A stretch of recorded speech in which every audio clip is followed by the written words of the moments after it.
Hello friends. तो आज की इस लेक्चर में हम लोग बात करने वाले हैं क्लास 12th का चैप्टर 4th का एक और नए टॉपिक के बारे में, जिसका नाम है 11th नंबर का टॉपिक है force between two parallel current carrying conductor. तो यहाँ पर फिर से एक बार हमको पिछले टॉपिक की तरह यहाँ भी हम लोग को क्या निकालना है, फोर्स कैलकुलेट करना है। बट किसके लिए फोर्स कैलकुलेट करना है? हमारे पास यहाँ पर टू कंडक्टर्स हैं और दोनों ही कंडक्टर में क्या हो रहा है, करंट फ्लो हो रहा है और दोनों कंडक्टर को हम लोग कुछ ही डिस्टेंस पर पैरेलल में रख दिए हैं।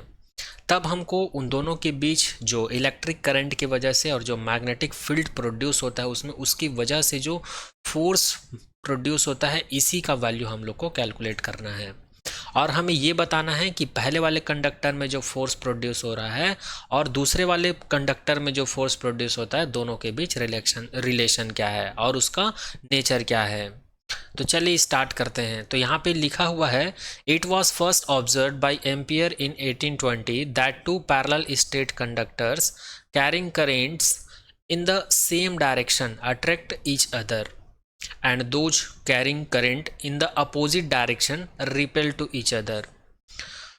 1820 की बात है जब एम्पियर नाम के साइंटिस्ट ने ये ऑब्जर्व किया था कि किसी भी टू कंडक्टर्स को स्ट्रेट में पैरेलल रखते हैं, उसके बाद उसमें करंट फ्लो करवाते हैं, तो उसमें मैग्नेटिक फील्ड और करंट के परपेंडिकुलर डायरेक्शन में जो फोर्स प्रोड्यूस होता है, वो दोनों फोर्स, दोनों कंडक्टर्स में जो फोर्स प्रोड्यूस होता है, वो दोनों फोर्स एक दूसरे को क्या करते हैं, अट्रैक्ट करते हैं।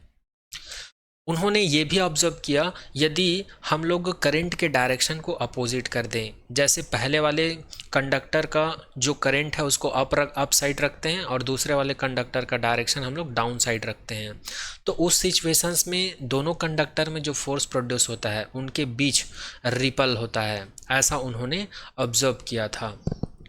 तो इसी को हम लोग अभी प्रूफ करने वाले हैं कि वाकई में ऐसा था कि नहीं। तो चलिए स्टार्ट करते हैं। आई होप ये एम्पियर का जो ऑब्जर्वेशन था, एक्सपेरिमेंटल ऑब्जर्वेशन, ये समझ में आया होगा। एक बार और रिपीट कर देता हूँ। 1820 की बात है जब एक्सपेरिमेंट के थ्रू एम्पियर नाम के साइंटिस्ट ने ये ऑब्जर्व किया था कि कोई भी टू कंडक्टर है और दोनों कंडक्टर को जब पैरेलल रख देते हैं तो उसमें करंट फ्लो करवाने पर उसमें जो फोर्स प्रोड्यूस होता है उनके बीच अट्रैक्शन फोर्स का काम करता है, और जब हम लोग वहाँ उसमें जो फ्लो होने वाले करंट के डायरेक्शन को अपोजिट कर देते हैं तो वहाँ पर जो फोर्स प्रोड्यूस होता है, तो दोनों कंडक्टर का जो फोर्स है उनके बीच रिपल्सन होता है। बस यही चीज़ याद रखना है यहाँ से। अब चलिए हम लोग प्रूफ करके देखते हैं और एफ का वैल्यू निकाल के देखते हैं कि क्या आता है हमारे पास। तो हम लोग यहाँ पर कंसिडर कर लेते हैं, हमारे पास टू कंडक्टर हैं। एक है ए बी, यहाँ पर ए बी देख पा रहे हैं, ए बी हमारे पास एक कंडक्टर है जिसमें आई वन करंट फ्लो हो रहा है। ये पहला कंडक्टर है जिसमें आई वन करंट फ्लो हो रहा है। इससे आर डिस्टेंस पर हम लोगों ने एक और कंडक्टर को रखा है सी डी, इसमें भी आई करंट फ्लो करवा दिए हैं और यहाँ पर करंट का डायरेक्शन क्या है, सेम है। देखिए अब आप लोग को पता है, हम लोग जब भी किसी कंडक्टर में जो करंट फ्लो होता है तो मैग्नेटिक फील्ड के डायरेक्शंस को पता लगाने के लिए हम लोग राइट हैंड थंब रूल लगाते हैं। तो जैसे हम लोग पहले वाले कंडक्टर में राइट हैंड थंब रूल लगाते हैं तो हम लोग को मैग्नेटिक फील्ड का डायरेक्शन क्या मिलता है, इनवर्ड मिलता है। एक बार और रिपीट करता हूँ, पहले वाले कंडक्टर में जब हम लोग राइट हैंड थंब रूल लगाते हैं तो हम लोग को यहाँ पर मैग्नेटिक फील्ड का डायरेक्शन क्या मिलेगा, इनवर्ड मिलेगा। तो यहाँ पर ये जो क्रॉस लिखा हूँ, ये जो क्रॉस लिखा हूँ, ये हमें ये बताता है कि पहले कंडक्टर में आई वन करंट की वजह से, पहले कंडक्टर में आई वन करंट की वजह से जो मैग्नेटिक फील्ड प्रोड्यूस हो रहा है बी वन, इसका डायरेक्शन क्या है, इनवर्ड है। उसी प्रकार दूसरे वाले कंडक्टर में आई टू करंट फ्लो हो रहा है। इसमें भी अगर हम लोग राइट हैंड थंब रूल लगाएं, इसमें भी अगर I one right hand thumb rule लगाएं तो इसमें मैग्नेटिक फील्ड का डायरेक्शन क्या होगा, आउटवर्ड होगा।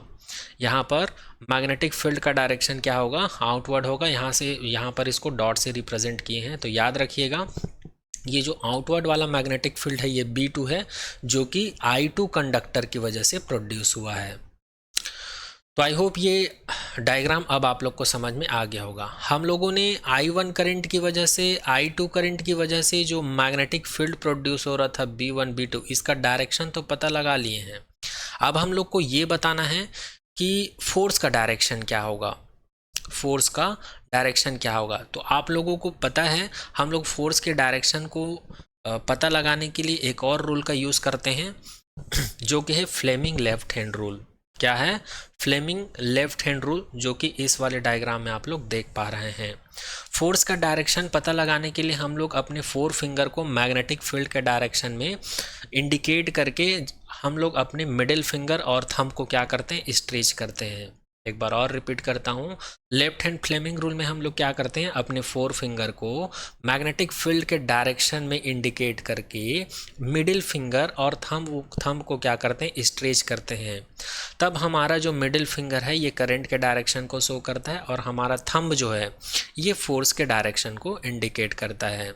तो अगर मैं इस पॉइंट पर अपने 4 फिंगर को स्ट्रेच करूं, इंडिकेट करके स्ट्रेच करूं, तो मेरा थंब का डायरेक्शन इधर होगा, थंब का डायरेक्शन इधर होगा और मेरा मिडिल फिंगर का डायरेक्शन इधर होना चाहिए।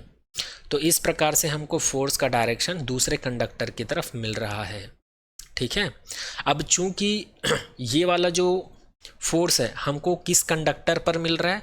I2 कंडक्टर पर B1 मैग्नेटिक फील्ड की वजह से मिल रहा है, इसलिए हम लोग इस फोर्स को F2 से रिप्रेजेंट किए हैं। इसी प्रकार अगर B2 के डायरेक्शन में अगर हम लोग अपने 4 फिंगर को इंडिकेट करके स्ट्रेच करें तो हमारे अंगूठे का डायरेक्शन फोर्स का डायरेक्शन बताएगा और इसका डायरेक्शन दूसरे वाले कंडक्टर की तरफ होगा, जबकि करंट का डायरेक्शन जो हमारा मिडिल फिंगर है, मिडिल फिंगर का डायरेक्शन किधर होगा? करंट की तरफ होगा। तो यहाँ पर B2 मैग्नेटिक फील्ड किसके वजह से प्रोड्यूस हो रहा है?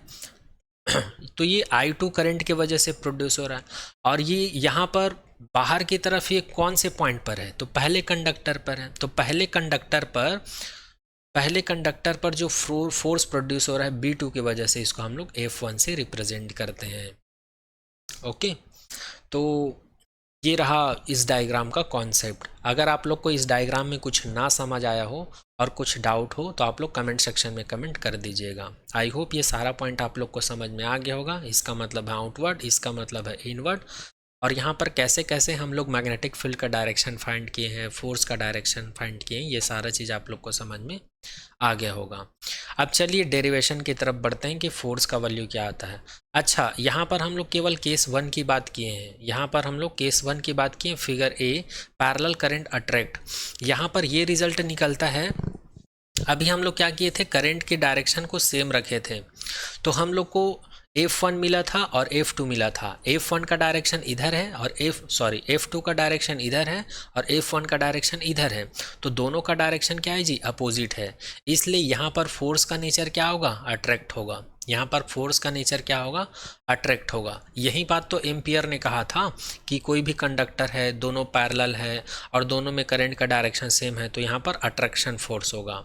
अब हम लोग क्या कर देते हैं? सेकंड वाले केस में इस वाले करंट के डायरेक्शन को चेंज कर देते हैं। अभी ये इस डायरेक्शन में, अब इसको डाउन साइड कर देते हैं, जैसे कि इस फिगर में दिखाया हुआ है, आप लोग देख सकते हैं।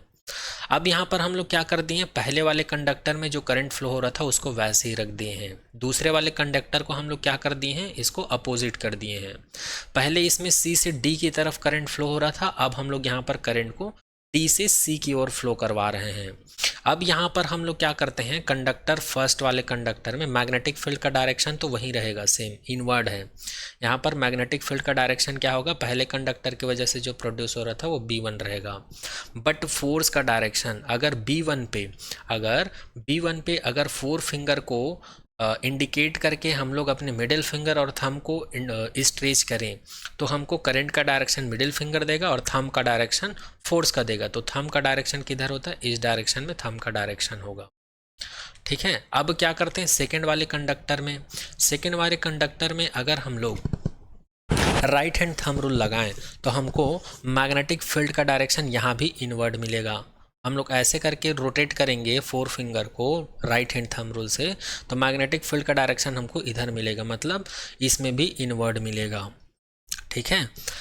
अब हम लोग क्या करते हैं? फोर्स का डायरेक्शन निकालने के लिए फिर से यहाँ पर फ्लेमिंग लेफ्ट हैंड रूल का यूज़ करते हैं। तो हम लोग अपने 4 फिंगर को, इस वाले फिंगर को अगर इस वाले मैग्नेटिक फील्ड के तरफ इंडिकेट करके मिडिल फिंगर और थंब को स्ट्रेच करें तो स्ट्रेच करने पर हम लोग को थंब का डायरेक्शन इधर मिलेगा और जो हमारा मिडिल फिंगर है इसका डायरेक्शन हमको इधर मिलेगा।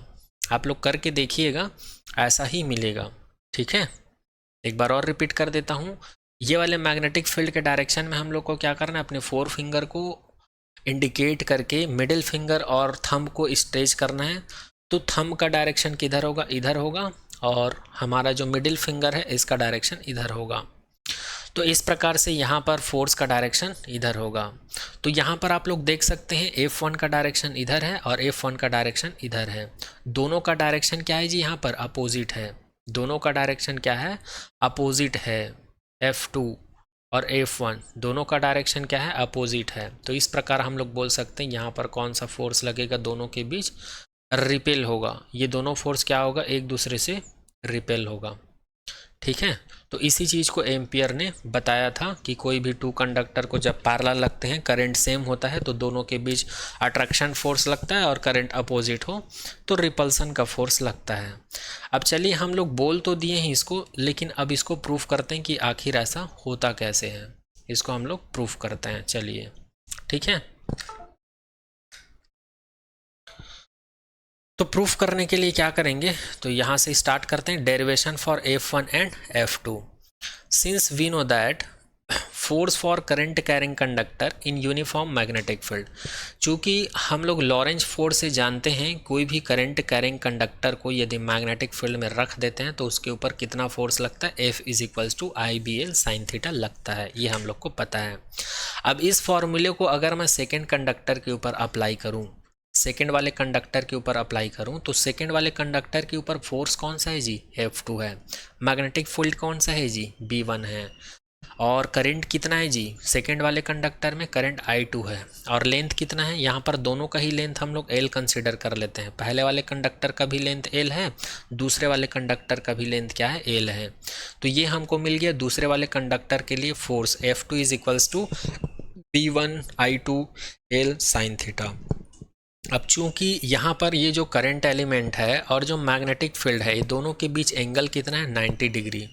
ठीक है, यहाँ से बता सकते हैं कि ये दोनों म्यूचुअली परपेंडिकुलर होते हैं, दोनों नहीं, तीनों, करंट, मैग्नेटिक फील्ड और फोर्स। तो करंट मैग्नेटिक फील्ड, करंट और मैग्नेटिक फील्ड के बीच एंगल कितना होगा, 90। तो यहाँ पर साइन थीटा के जगह पर हम लोग साइन 90 रखेंगे तो ये 1 हो जाएगा। तो फाइनली हम लोग को कितना मिल जाएगा, F2 is equals to B1 I2 L मिल जाएगा। हम लोग कंसिडर कर लेते हैं जिस कंडक्टर की बात कर रहे हैं उसका लेंथ कितना है, L is equals to 1 metre है। तो यहाँ पर F2 का वैल्यू मिल जाएगा, F2 is equals to B1 I2 मिल जाएगा। इसको इक्वेशन नंबर 1 दे देते हैं। इसी प्रकार अगर मैं पहले वाले कंडक्टर के लिए निकालूं इस फॉर्मूले का यूज़ करके, तो पहले वाले कंडक्टर में करंट कौन सा फ्लो हो रहा है, सबसे पहली चीज़ फोर्स कौन सा मिल रहा है हमको, F1 फोर्स मिल रहा है। तो हम लोग F के जगह पर F1 सब्स्टिट्यूट कर देते हैं। यहाँ पर मैग्नेटिक फील्ड कौन सा मिल रहा है, B2। करंट कौन सा मिल रहा है, I1।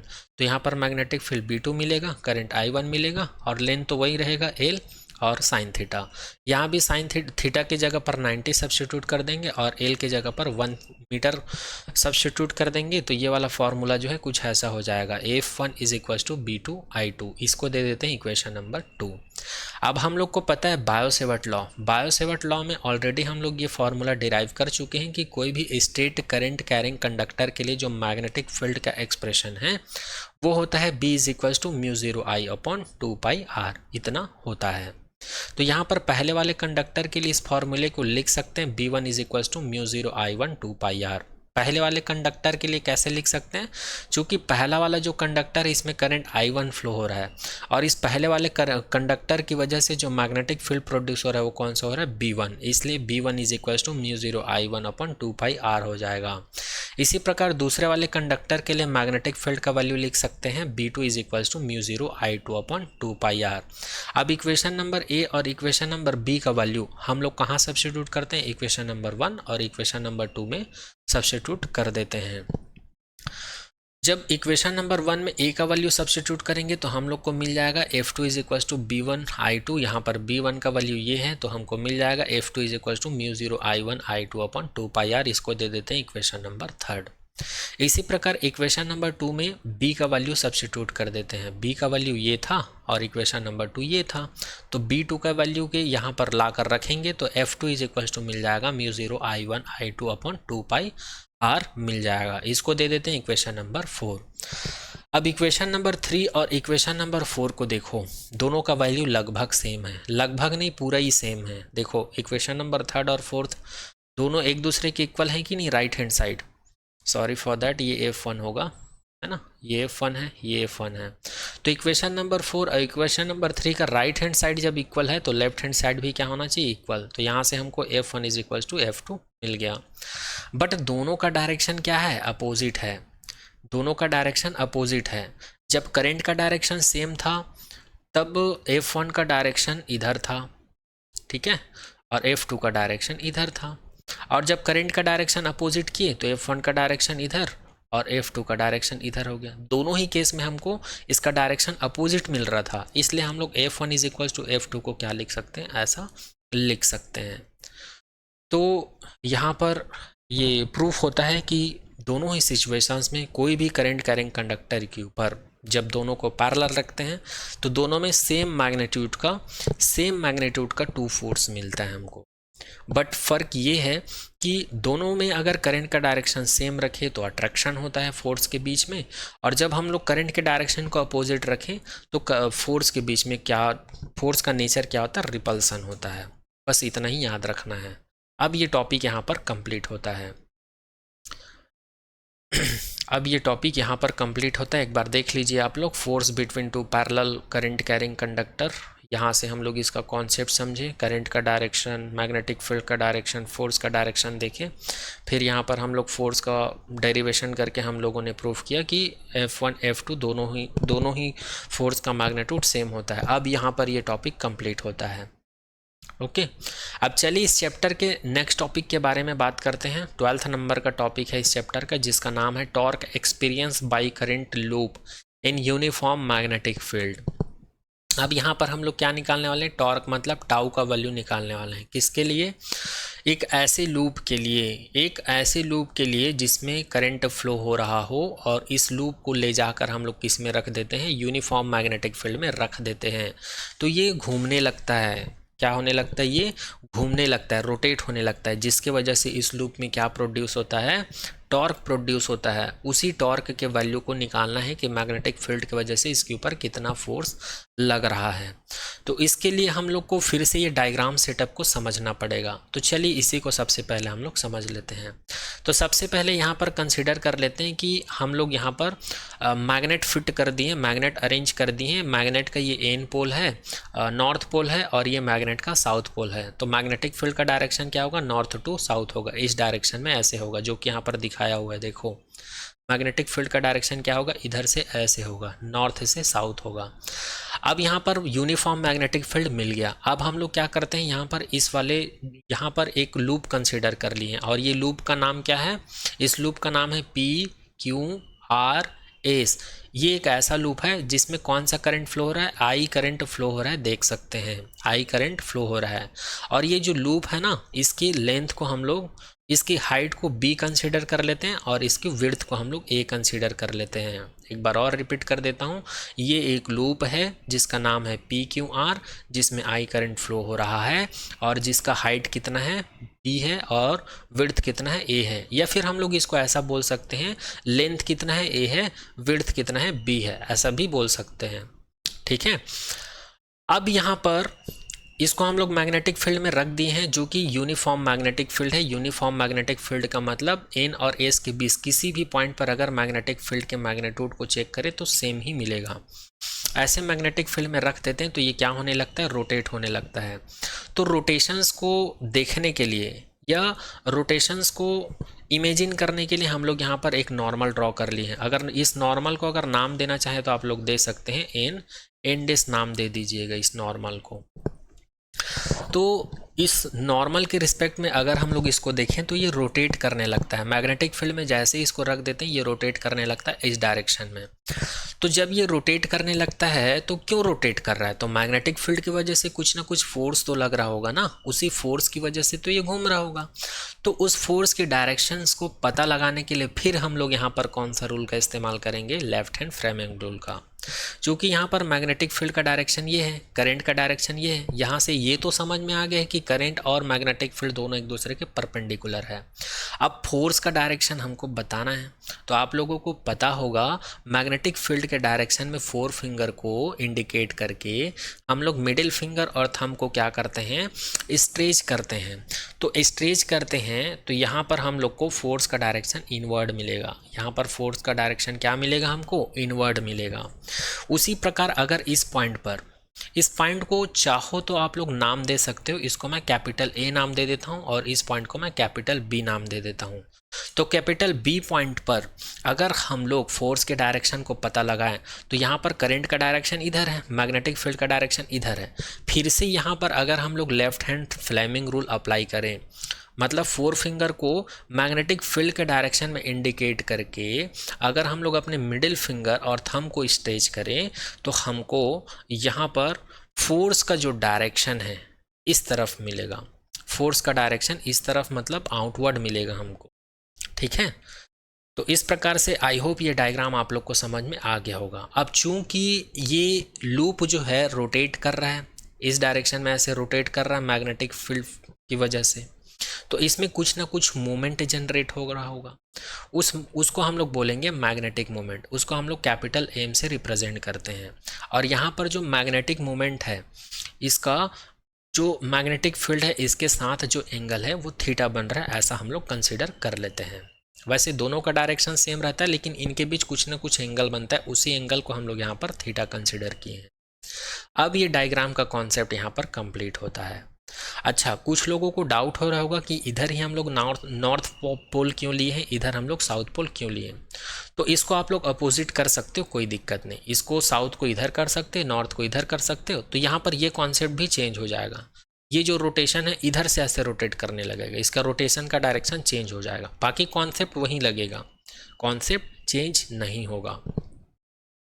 तो चलिए आगे बढ़ते हैं। आई होप ये डायग्राम आप सभी को समझ में आ गया होगा। अब इसी डायग्राम को या इसी कॉन्सेप्ट को अभी हम लोग साइड से देख रहे हैं तो ऐसे दिख रहा है। अगर इसको हम लोग ऊपर से देखेंगे तो इसका टॉप व्यू जो है हम लोग को कुछ ऐसा दिखेगा। इसका टॉप व्यू जो है ऐसा दिखेगा, इसीलिए यहाँ पर लिख दिया गया है टॉप व्यू ऑफ लूप। तो ये लूप हमको कुछ ऐसा दिखेगा।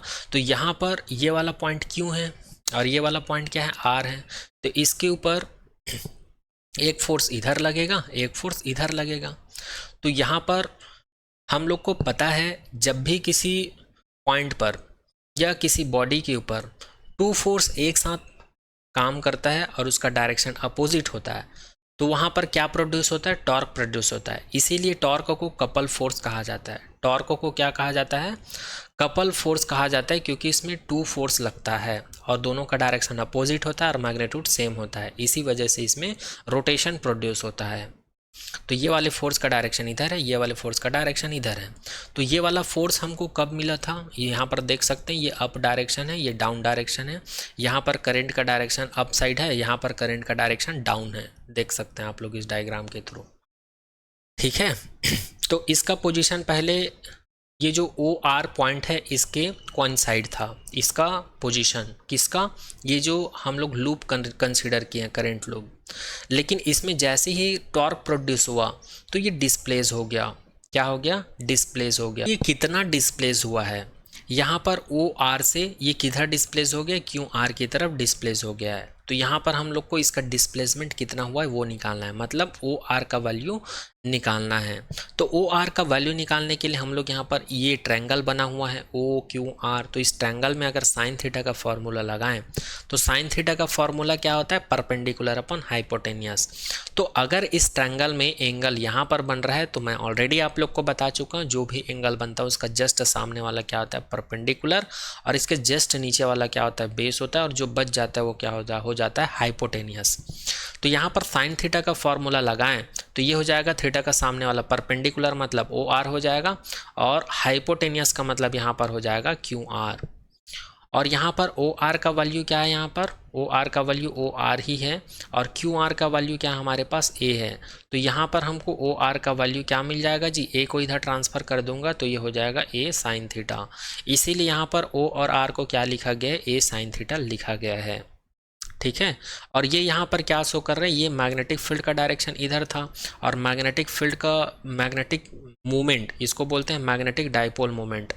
तो ये इसको बोला जाता है मैग्नेटिक मोमेंट। इसका जो है मैग्नेटिक फील्ड के साथ थीटा एंगल होता है, जो कि मैं यहाँ पर ऑलरेडी बता चुका हूँ। ठीक है, तो आई होप ये दोनों डायग्राम का कॉन्सेप्ट आप लोग को समझ में आ गया होगा। अब चलिए हम लोग डेरिवेशन की तरफ बढ़ते हैं। हमारा टारगेट क्या है इसमें, हमारा टारगेट है इसमें जो करंट लूप है उसमें जो टॉर्क प्रोड्यूस हो रहा है इसका फॉर्मूला निकालना। ठीक है, तो यहाँ पर जो डायग्राम देखे हैं, यहाँ पर जो डायग्राम देखें, यहाँ पर कौन कौन सा चीज़ क्या है, सारा चीज़ मैं डिफाइन कर दिया हूँ। फिर भी यदि आप लोग को एग्ज़ाम में लिखना रहेगा तो आप लोग ऐसे लिख सकते हैं उस डायग्राम में, जहाँ पर कैपिटल एम वेक्टर एम, ये कैपिटल वेक्टर एम है जिसका मतलब है मैग्नेटिक मोमेंट। ओ आर का मतलब है ए साइन थीटा, जो कि परपेंडिकुलर डिस्टेंस है या डिस्प्लेसमेंट बोल सकते हैं। ए का मतलब है विड्थ ऑफ लूप, और बी का मतलब है length of loop, sides of coil, या इसको हम लोग साइड्स ऑफ कॉइल भी बोल सकते हैं। इसको बोले हैं लेंथ, इसको बोले हैं विड्थ, या इसको हम लोग बोल सकते हैं sides of coil. P Q R S का मतलब क्या है, current loop of coil. N और एस का मतलब क्या है, मैग्नेटिक पोल, ये नॉर्थ पोल है, ये साउथ पोल है। आई का मतलब इलेक्ट्रिक करंट, बी का मतलब मैग्नेटिक फील्ड, और एफ का मतलब क्या है, लॉरेंज फोर्स बोल सकते हैं। अब हम लोग जानते हैं टॉर्क का जो डेफिनेशन होता है, हम लोग को पता है टॉर्क का जो डेफिनेशन होता है वो होता है vector tau is equals to vector F cross vector D, जहाँ पर डी को बोला जाता है डिस्प्लेसमेंट और एफ को बोला जाता है फोर्स और टॉर्क को बोला जाता है, टाउ को बोला जाता है टॉर्क। इसी फॉर्मूले को अगर हम लोग इसका मैग्नीट्यूड लें और इसको स्केलर फॉर्म में लिखें तो ये हो जाता है tau is equals to F D sine theta. और यहाँ पर आप लोग को ये भी पता होगा ये जो फोर्स और डिस्प्लेसमेंट है इन दोनों के बीच पर, ये दोनों एक दूसरे के परपेंडिकुलर होता है, और टाउ जो है इन दोनों के क्रॉस प्रोडक्ट के परपेंडिकुलर होता है। और ये कॉन्सेप्ट हम लोग पढ़ चुके 11th क्लास में। यदि कोई भी टू वेक्टर का क्रॉस प्रोडक्ट होता है तो इन दोनों के क्रॉस प्रोडक्ट के रिजल्टेंट जो तीसरा वेक्टर मिलता है ये इन दोनों के परपेंडिकुलर होता है, दोनों के क्रॉस प्रोडक्ट के। ये ऑलरेडी हम लोग पढ़ चुके हैं। इसलिए अगर मैं यहाँ पर theta is equals to 90 substitute कर दूँ तो ये टाउ का फॉर्मूला हो जाएगा एफ डी साइन थीटा का वैल्यू थीटा का 90 रखेंगे तो sine theta is equals to 1 हो जाएगा। तो इसको हम लोग लिख सकते हैं tau is equals to F D. अब हम लोग को पता है अभी जो लूप देखे हैं, जो लूप का कॉन्सेप्ट यहाँ पर देखे हैं हम लोग, यहाँ से हम लोग अभी निकाले हैं डिस्प्लेसमेंट का value D is equals to A sine theta, और ऑलरेडी हम लोग को एफ का वैल्यू पता है लॉरेंज फोर्स से, किसी भी करंट कैरिंग कंडक्टर में जो फोर्स लगता है वो लगता है आई बी एल साइन थीटा। और यहाँ पर आई बी एल साइन थीटा में थीटा का वैल्यू 90 होता है, ये ऑलरेडी हम लोग देख चुके हैं पिछले लेक्चर में।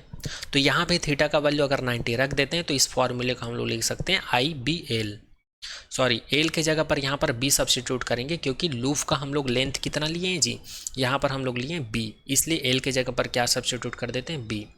अब फोर्स का ये वाला वैल्यू यहाँ पर सब्सटीट्यूट करेंगे और डी का ये वाला वैल्यू यहाँ पर सब्सटीट्यूट कर देंगे, तो हम लोग को ये जो टॉर्क है, ये टॉर्क हम लोग को मिलेगा tau is equals to I B A sine theta, इतना मिल जाएगा। अब यहाँ पर ए क्या चीज़ है, विड्थ है, बी लेंथ है, तो दोनों का मल्टीप्लाई करेंगे तो हम लोग को क्या मिल जाएगा, एरिया मिल जाएगा। इसलिए हम लोग इस वाले फॉर्मूले को लिख सकते हैं tau is equals to I B A sine theta, torque for first loop. और यहाँ पर ये जो टॉर्क मिला है ये केवल एक लूप के लिए मिला है। यहाँ पर जो लूप कंसीडर किए थे ये केवल एक ही टर्म्स था, एक ही लूप था।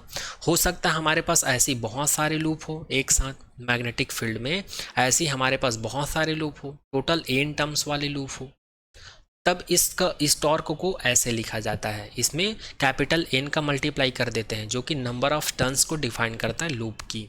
तो इसी फॉर्मूले को हम लोग ऐसे लिख सकते हैं tau is equals to N A B I sine theta लिख सकते हैं। ओके, आई होप यहाँ तक आप लोग को सारा पॉइंट समझ में आया होगा। अब यहाँ पर एक छोटा सा नया कॉन्सेप्ट आने वाला है जिसको बोलते हैं हम लोग मैग्नेटिक मोमेंट। तो मैग्नेटिक मोमेंट को किसी किसी बुक में स्मॉल एम से रिप्रेजेंट किया जाता है, किसी किसी बुक में कैपिटल एम से रिप्रेजेंट किया जाता है। तो आप लोग कौन सा कंटेंट फॉलो कर रहे हैं उस कंटेंट के हिसाब से आप लोग को यहाँ पर सिंबल यूज़ करना है। मैं यहाँ पर इसको कैपिटल एम कंसिडर कर लेता हूँ। तो यहाँ पर मैग्नेटिक मोमेंट जो है नंबर ऑफ टर्न्स के ऊपर डिपेंड करता है, ये एक्सपेरिमेंटली ऑब्जर्व किया गया है।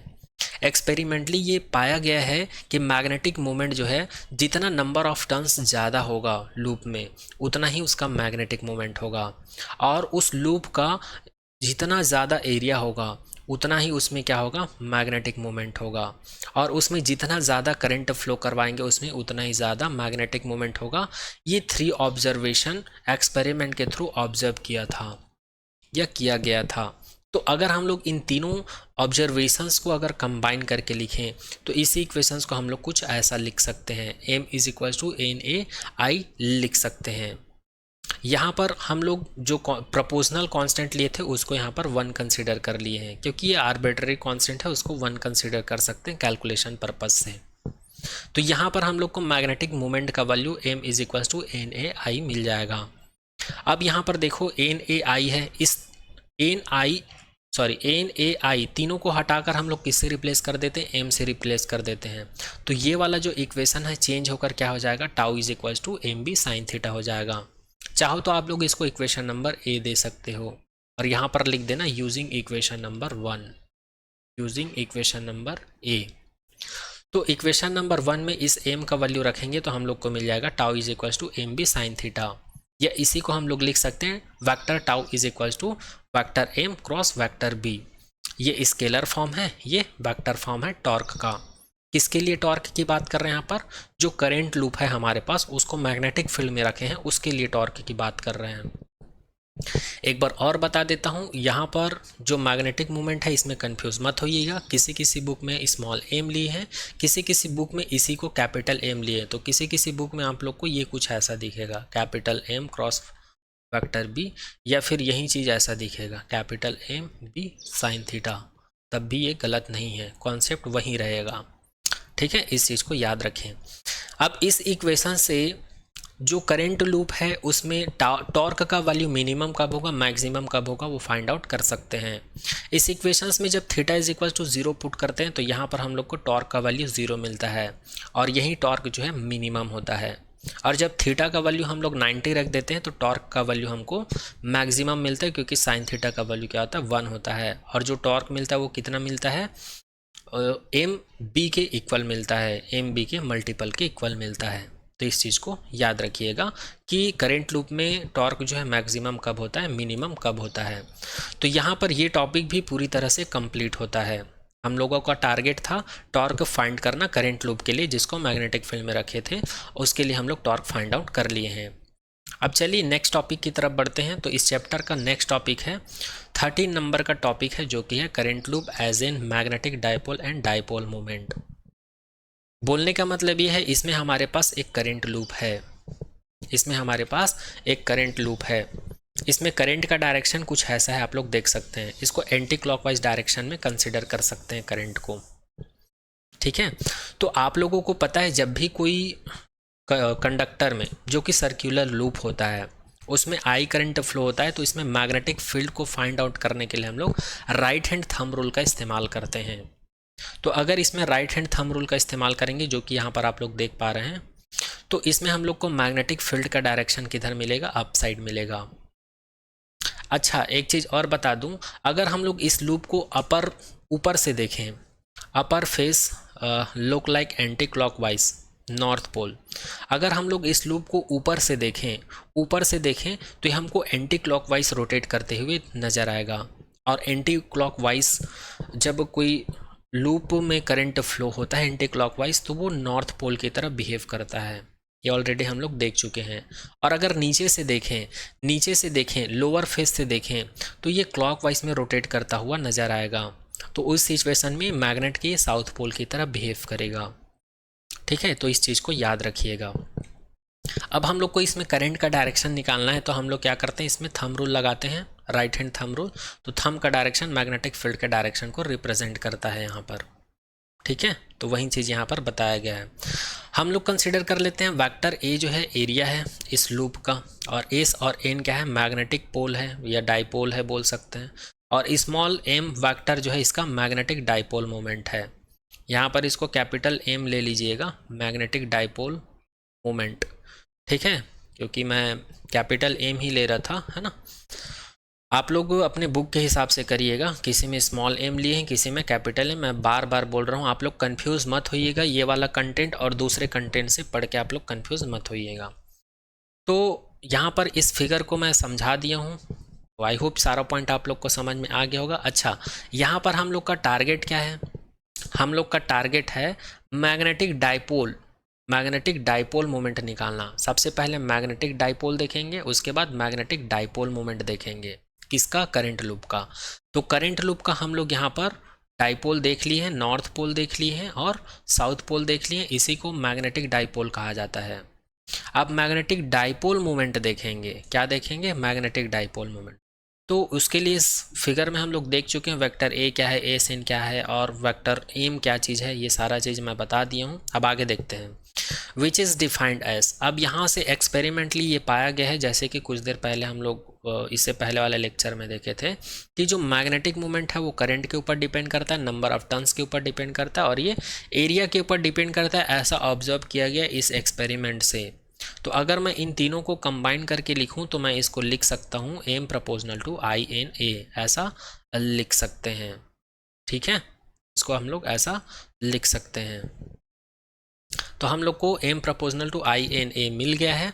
तो यहाँ पर एक कांस्टेंट कंसिडर कर लेते हैं इस प्रोपोर्शनल को हटाकर, तो हमको मिल जाएगा यहाँ पर m is equals to C I N A, where c is equals to constant.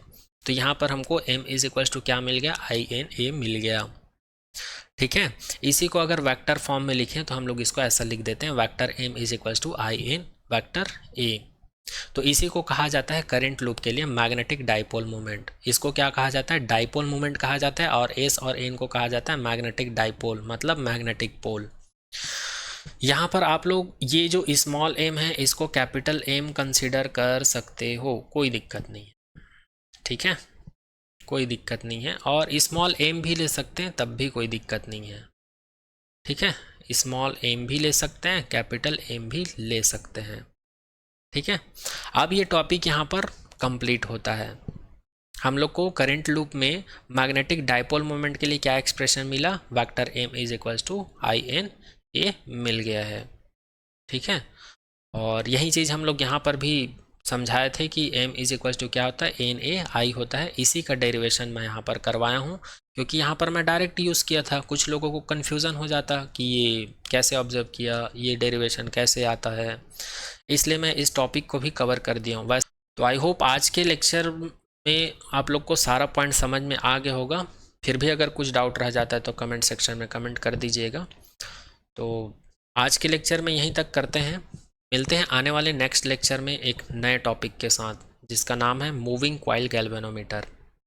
Okay, thank you so much to all.